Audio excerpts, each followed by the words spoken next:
কি কাকি? পিঠে বানাইছি, মা পিঠে খাও। ও পিঠা, চিতই পিঠা আর ভাপা পিঠা। আচ্ছা ঠিক আছে, এখানে বেশি খাই।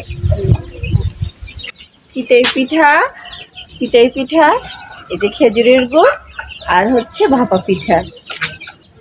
একেবারে সকালবেলা নাস্তাই হচ্ছে চিতই পিঠা গরম গরম।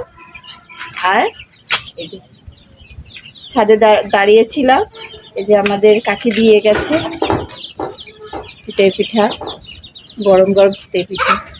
এটা স্বাদই অন্যরকমের আসলে।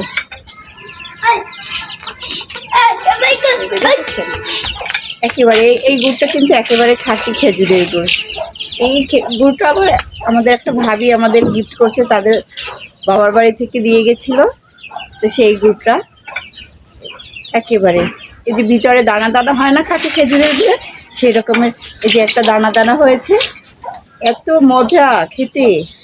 আর এমনি তো গরম গরম চিতই পিঠা খেজুরের গুড় দিয়ে খেতে খুব ভালো লাগে।